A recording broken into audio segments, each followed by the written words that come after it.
have enormous personal flaws that I'm not willing to work on, okay? This is not about me. The way that you straight up just went like this and went, huh, like that's what just happened.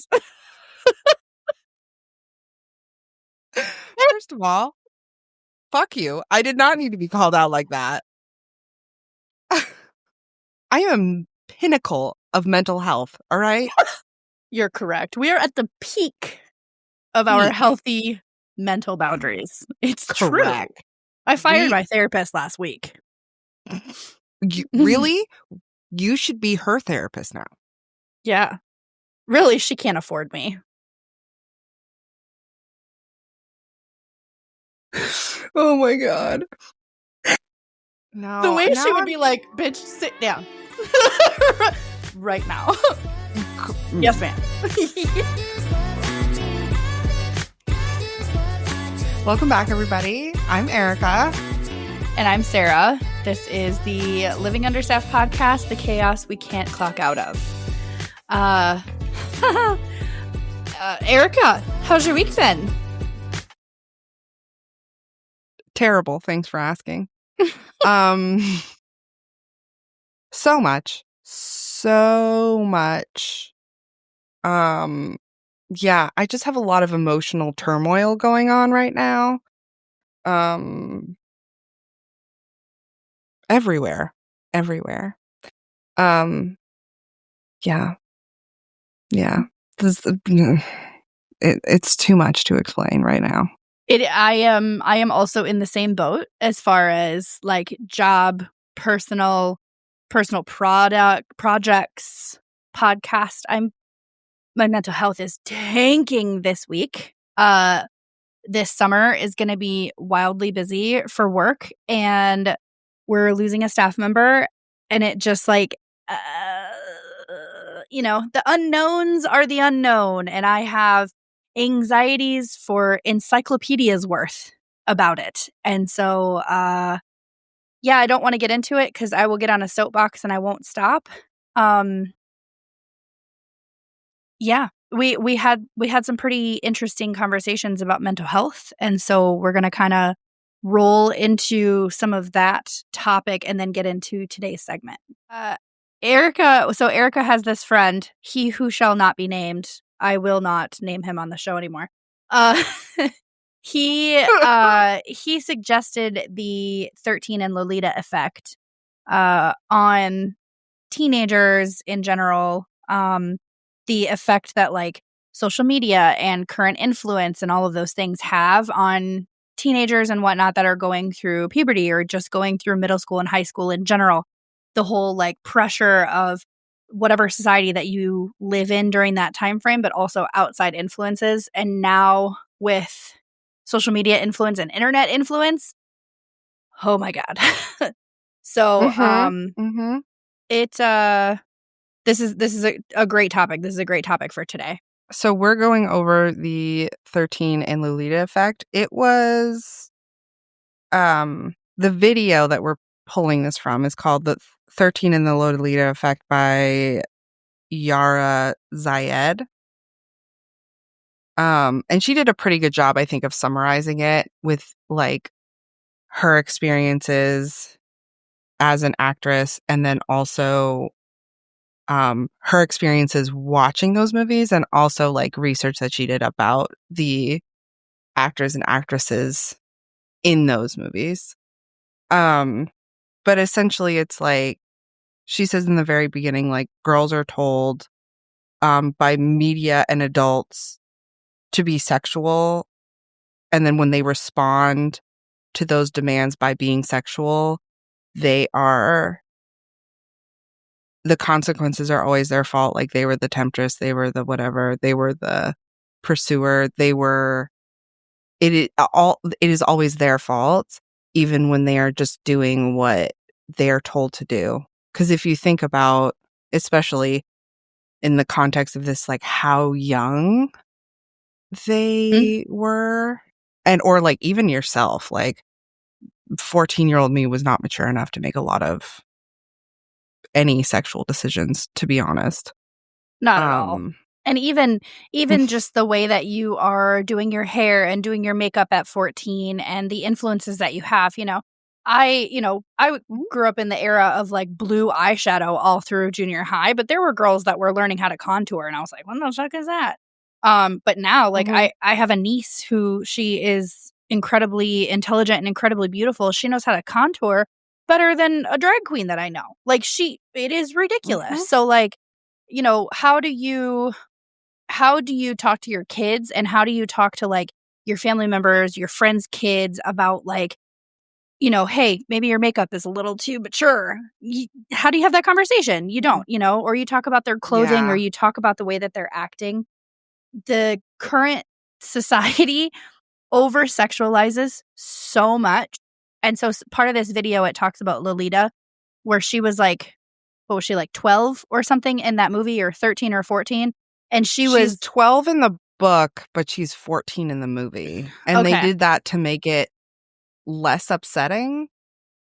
Yeah, but they still But made her, like, 14 is look older if she could, and that's how they justified it being okay, is because the actress looked older. And it's like, yes, oh, and yeah. I mean, and even if you're looking at, like, Olivia Rodrigo or Jenna Ortega in Wednesday, or even, like, the TikTok trends of, like, the baddie aesthetics and these younger mhm. girls mimicking adult makeup and poses and fashion for attention, and it's like, "How old are you actually?" And then you look at, some of those influencers that are getting millions of views on TikTok and Instagram and whatever, how many of those viewers are grown ass men over sexualizing them? Yeah. Like, and Yeah. it's, ugh, it's just kind of cringe and not, I mean, did I do it at 14? Yeah. Did Erika? Probably. Yeah. Yes.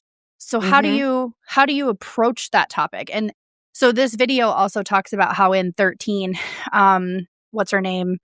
The the one character, sorry. Um Oh, I know the actress's names, I don't know the character. It's like sorry. Tracy and I don't Yeah, remember the Tracy is the more like angelic one.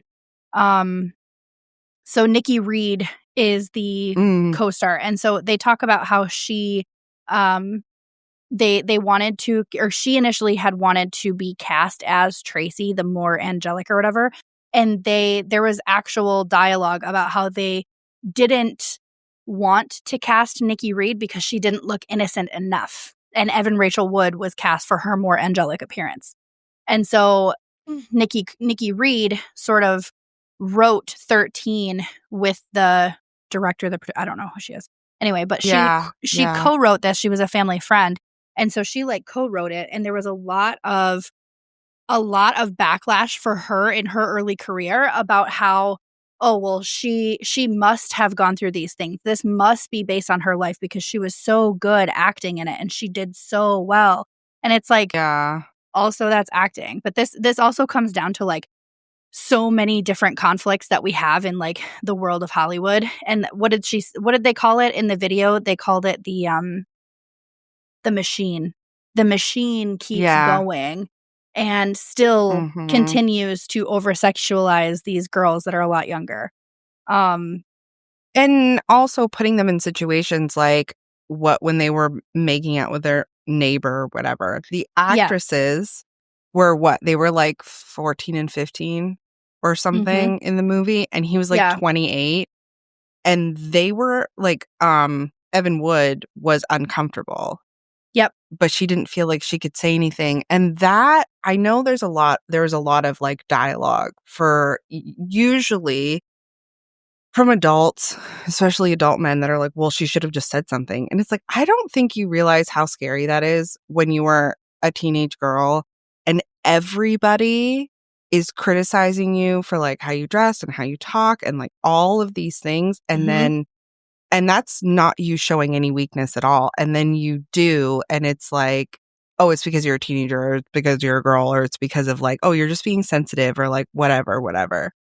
Mhm. And especially then, because they're like the actresses now are just a little bit older than us, Mhm. I think. I think so. Um, But even so Brooke they're Shields came out with a documentary about, oh Mhm. God, what was the hold on. Pretty Baby. She was 10 or she was 11 Yes. in that movie. That was 1978. And Brooke Shields, we all know who Brooke Shields is. Everyone knows who Brooke Shields is. Mhm. But she actually her mother had commissioned nude photos of her at age 10, and the photographer wouldn't release the rights to them. And so mom sued the photographer to go after this guy. And Brooke Shields in this, and I only watched a portion of it, but Brooke Shields in this documentary about Mhm. her experience with this was that she was like, the prosecutor was such an asshole. Like, he would make lewd gestures and comments toward her while she was on the stand that nobody else was necessarily paying attention to. Like, he would ask her, you must have really liked it if you didn't say no. You must have really liked being nude for a Mhm. photographer. That must be the things that you enjoy. And she's like, I think at the time when she was on the stand, she was 11 then. So then it's like, how does an 11-year-old have the maturity or the gumption to stand up for themselves in that moment? How? How is that Mhm. fucking possible? And then you look at like the questions that come from it, Did the public and the media justify the sexualization of a child just for the art? Yes. I would say yes. I mean, you see it all the time. And then you have these actors and these people that are in the industry that they are making all these decisions and they are doing these things that either could be over sexualized or even dangerous to them. And they're doing it because they need a paycheck or want a paycheck, Mhm. So where do we draw the line as a society? Hi, my name is Anya Keeler. I'm a Kansas City-based independent author. My debut novel, The Sound of Storms, came out in October, and it is a little bit of everything you want in a fantasy novel. It's easy to digest. It's got plot. It's got smut, and it's got double enemies to lovers, and everybody is queer. So if you want a little bit of diversity, if you want a little bit of disabled representation, this is the book for you. Yeah, and what is the prioritizing certain things or certain people? Like, I think that's one thing that I think is really good about first it was Jeffrey Epstein, and then it was R. Kelly, and then it was P. Diddy, and I'm sure there were a lot of people in between, Bill but those are, like, the Cosby. biggest, like yeah, like, you okay, these men did a lot of creative, groundbreaking things in art and media. But is it worth, um, overlooking everything that they're doing to children, right? Mhm. Like, Mhm. and I know at least, like, when we were teenagers, it wasn't, like it wasn't seen as that weird to be, like, if you were a teenager to be dating, like, an adult. Like, 'cause you remember, Hilary Duff was dating, the lead singer of Simple Plan. She was 16 and he was 28. Yep. Gross. Yep. Like, Well, what's and the age even difference between Beyonce and, Jay-Z? oh, I have no 'Cause they idea. met when she was, like, 14 or something. Like, they met when she was really young. Um, like Even if or you look even at what's her face? The blonde, Evan Rachel Wood. Sorry, I keep forgetting her name. yeah. She was dating Marilyn Manson. Mhm. And he And was then she he was was how much older? And then she said that in a later interview, she talked about how one of the first things he ever said to her was, "Oh, I loved your work in 13." That's a that questionable statement, sir. That's questionable. too. How about you retract that statement immediately? Like, Yeah. mm, And I know, at least for us, like, there was not really a lot of conversations about what is predatory behavior, like, what is grooming, like, what is that? That was not really a conversation that was being had with young women for sure. Yeah. Like, it was very much like, you should know that this is inappropriate. Like, you should already know. But it's like, how? How would you know? Especially as a teenager. Like, Mm-hmm. you don't know what is appropriate and what is not. And also, you're not the adult. You are a child. Correct. You should not be the one to be making those decisions, like, having to be responsible for all of these things. Like, I feel like it's always been um like, if a girl is 16, she is seen as an adult, and if a boy is 16, he's seen as a child.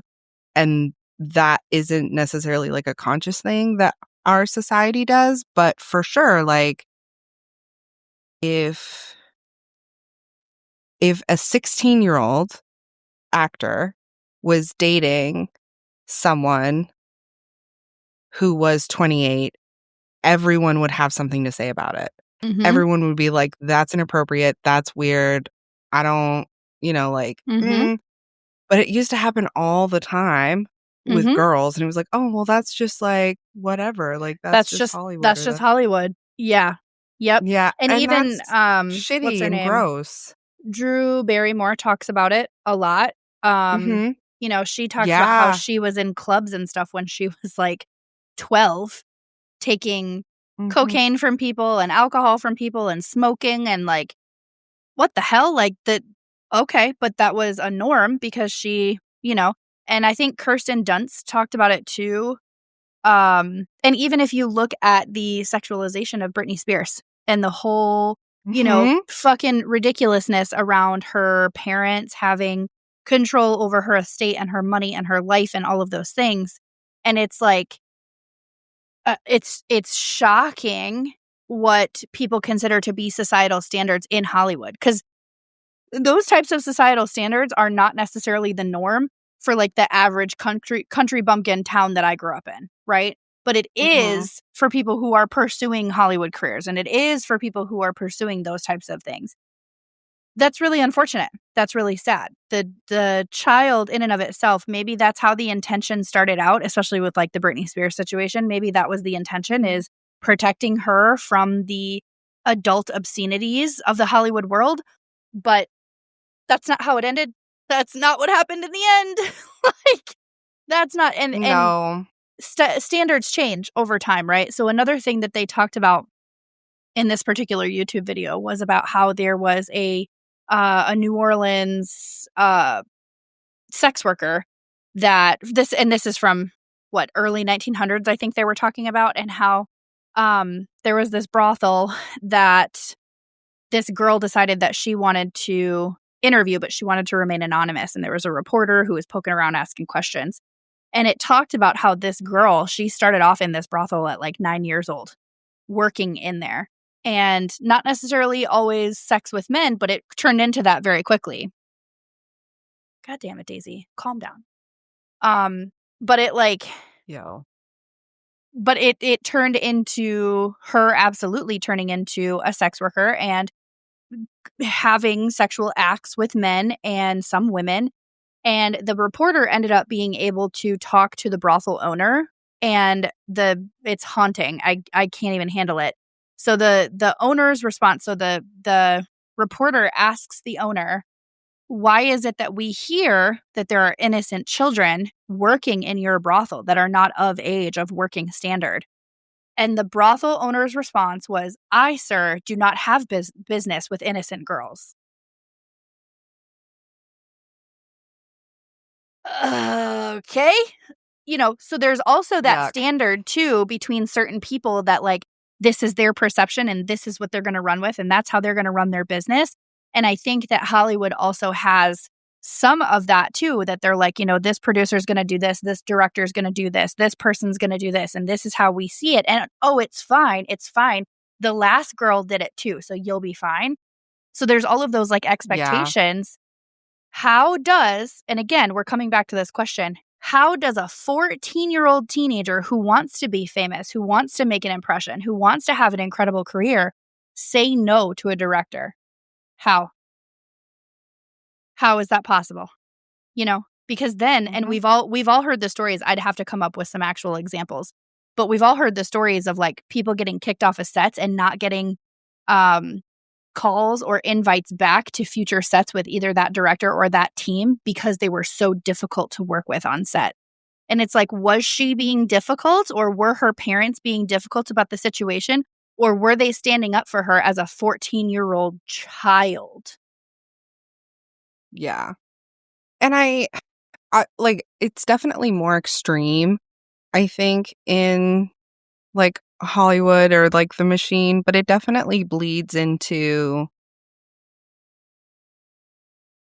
like, because that's what you're exposed to when you're a teenager. So you're like, that is what I want, right? Mm-hmm. And it sort of, it bleeds into everything, like dress codes. That is a great example. I think they're changing now, but when I was in high school, there were the female dress code and then there was the male dress code. And the female dress code was very much like, you can't show your shoulders, you can't show your bra strap, you can't, your skirt has to be longer than your knees or whatever, right? And the justification for it, or at least the justification that I was told in my high school, was that it was too distracting. And it's like, so, like, and at the time I was like, oh, okay. But now I'm like, should never be like, so we're already teaching girls when they're really young that boys and men, their can't handle it. Reactions, right? Yeah, to their body is their fault.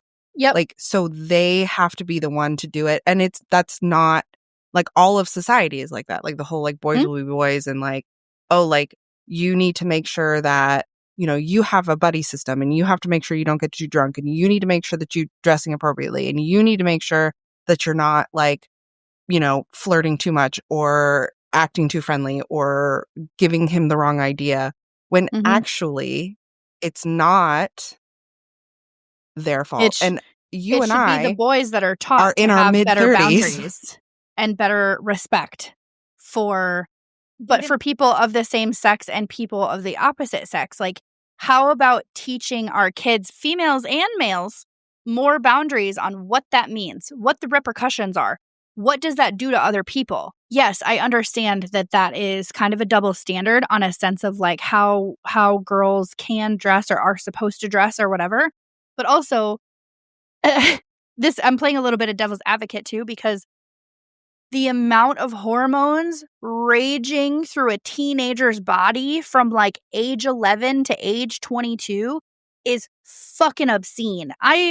On my worst enemy, I would wish them to be 16 again and have uncontrollable hormones.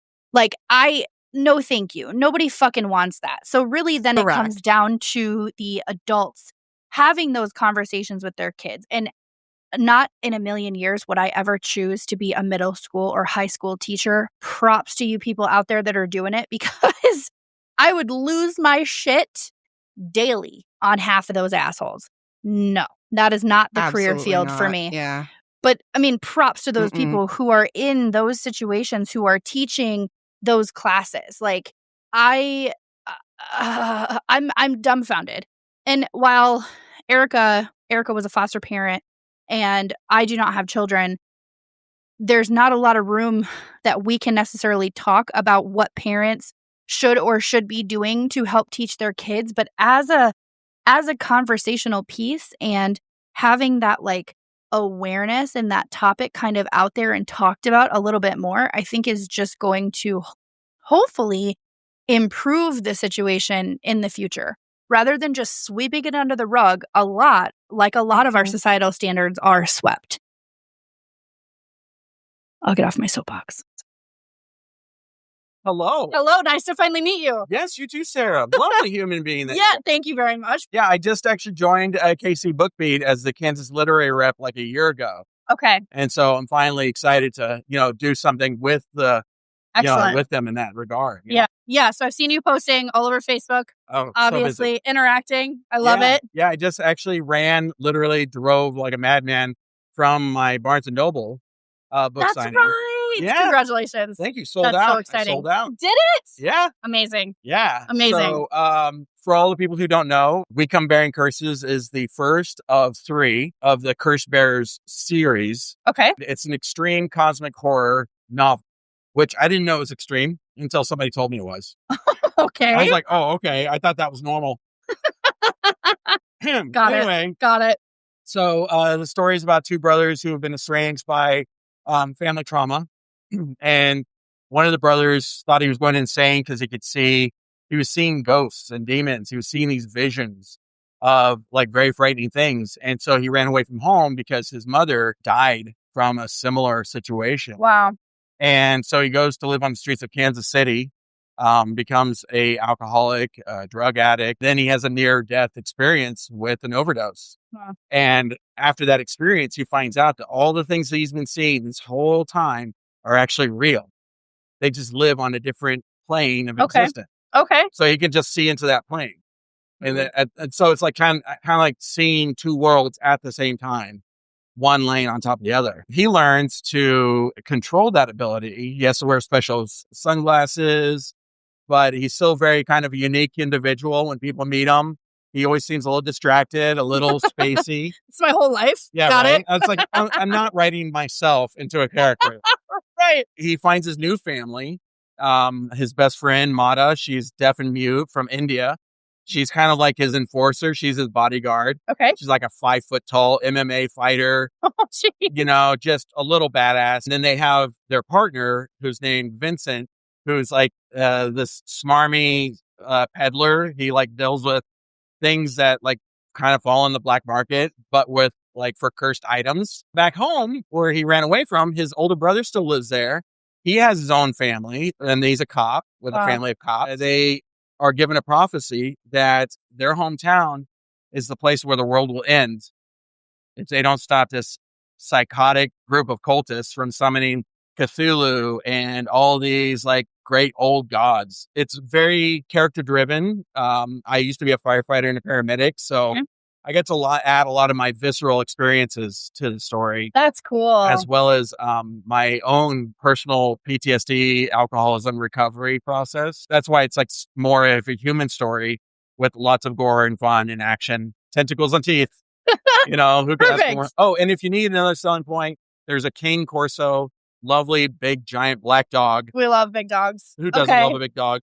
And her name is Lizzie Borden. Perfect. Yeah, so she's kind of like she's Phineas's other enforcer. Very cool. Yeah. So for our listeners out there, where can we find you? You can find me where any book is sold. Including Barnes & Noble now. Including Barnes & Noble. Excuse me. Yeah, right? So Amazon, Barnes & Noble, anybody who buys a book from me, if you're out here today, or if you purchase a book and you want to get a hold of me, you can go to ZachariahChamberlain.com. I'm also giving away a free short story that features the main character, Phineas That, called Haunted Bodies. I'm using that story to showcase an anthology from all the local horror authors who want to join. That is so cool. Yeah, so I'm using hopefully the notoriety and popularity of my own story to help them get more exposure. Excellent. And kind of feature the people I get to work with. That is just great. Well, thank you. Yeah, of course. Thank you so much. This has been really great. Yeah, thank you for having me. I love your laugh. I'm glad I could entertain you. Absolutely. So, and call me back anytime. I'd love to do interviews. And oh my gosh. Yeah, interview me. Hello. Of course. Any chance to talk about myself? Excuse me. Why do you think we started a podcast? We're certified yappers. I assumed it was to talk about me. All right. That's so good. So I guess I have like 2 answers or 2 responses. Is like the first thing is fashion changes, and it's been changing really quickly since like the turn of the century, right? Yeah. Or the year 1900, the one that we were not alive for because we're old. We were born in the 1900s, though. Be patient with us, okay? Like the people used to lose their fucking minds if you saw like a woman's knees. Like if you saw her knees in like 1870, like boners everywhere. They would not be able to control themselves, right? But And now we have you see them jeans with enough. knees cut out. Exactly. So it's like part of it is like fucking get used to it. Like it's really like, but Grow at the up. same time, I remember, yes, grow up. But I also remember taking my daughters to get like, because we were potty training them. So I took them to like get, like they got to pick out their underwear. So like if they had a day where they didn't have an accident, like we would try to put them in underwear or whatever. We made it like a whole, like a thing. And the amount of like girls' underwear that was made, like there was like, oh, like cheeky underwear. And I'm like, that's disgusting. That like, I'm like, ugh. Because girls and boys anatomically are pretty much the same. Like they're the same size. They have the same like so the difference in size and the difference in cuts really should not be a thing. Because they're basically the same. Which I really which I didn't really grasp as much until like I was a parent and I was shopping for clothes for little girls, and they already like are not like overtly sexualized, but definitely like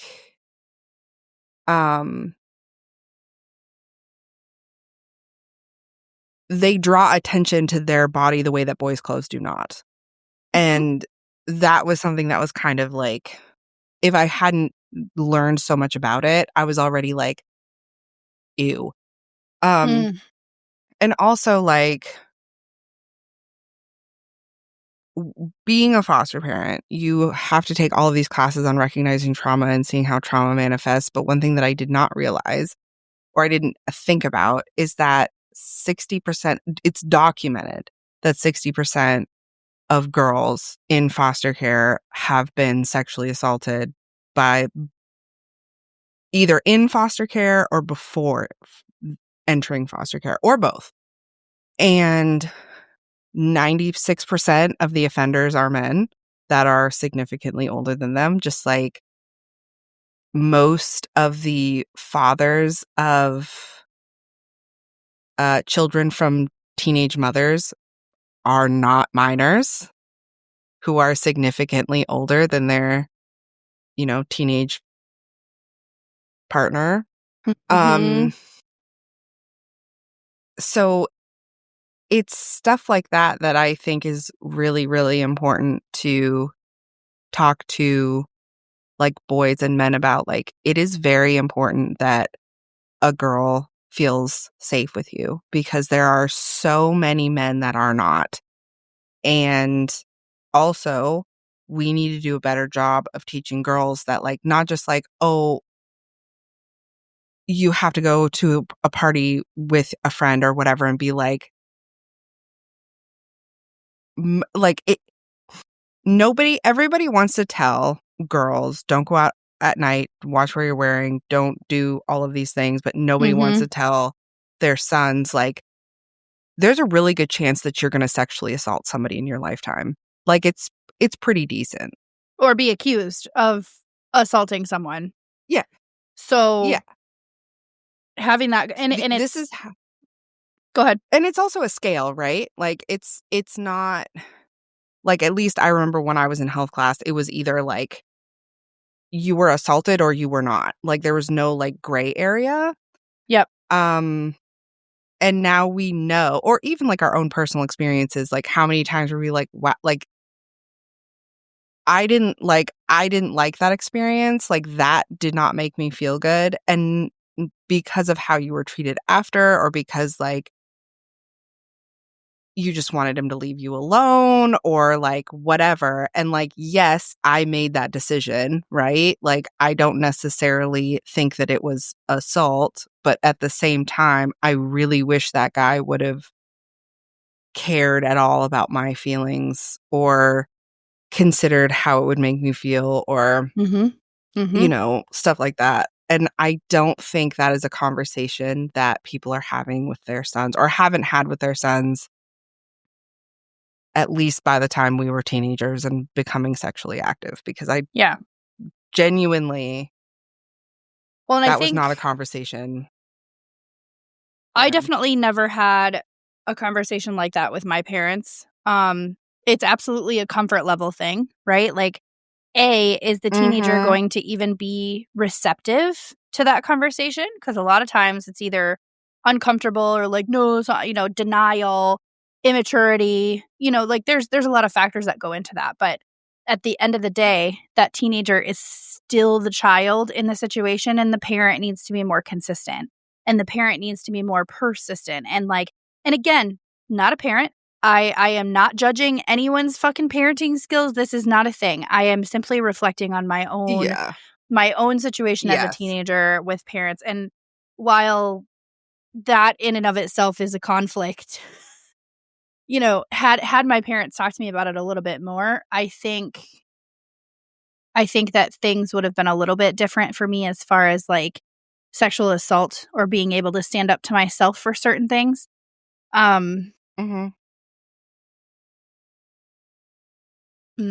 That's a rabbit hole I can't go down today. But being a parent is never the easiest job, and it is selfless and unforgiving, and it's thankless. So I think that even if you consider yourself to be a good parent, or a lot of parents don't even consider that, they are still putting in the effort for their kid and showing up for their kid. That's what counts. And that's what matters. You know, and then circling back, we don't have to, but we are constantly surrounded by societal standards and what women and girls are supposed to look like and how skinny or fat they should be. And same thing for men, you know, they need to be fit, they need to have abs, they need to work out, they need to do all these things, when really it's like, you just need to live your fucking childhood and have some damn fun before you get buried with responsibilities as an adult. That's what you need. You know, like it's wild. And I ask forgiveness on a regular basis all the times in my teens that I wish that I was an adult with, you know, responsibilities. Worst decision of my life. Nope. Other than thank you. Other than, you know, having money to buy things that I want every now and then. That's pretty great. But yeah. Yes. The rest of it's pretty much garbage. So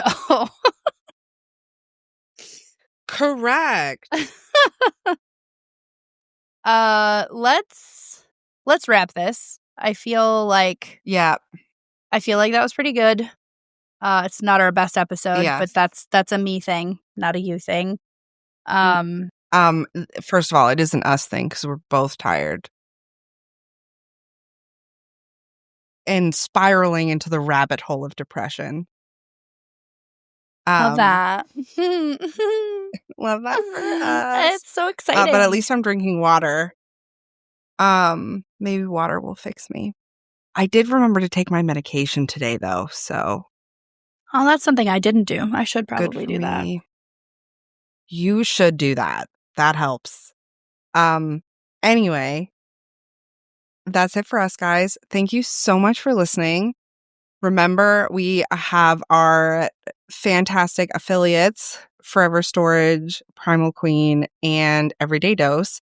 I was telling Sarah earlier that I like to mix mine with a raspberry. It's either raspberry white chocolate or it's raspberry cheesecake. I don't remember. And I mix those together. And Sarah thinks that I'm a monster, but it's actually delicious.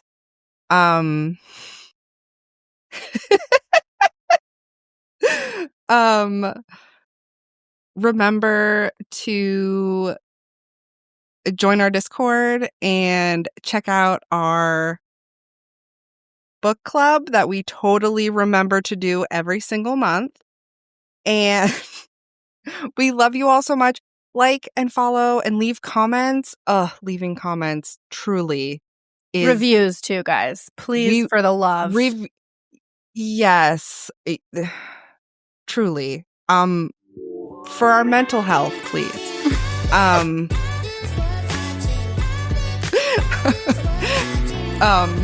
But anyway, we love you, and without you, we would be potting in his life.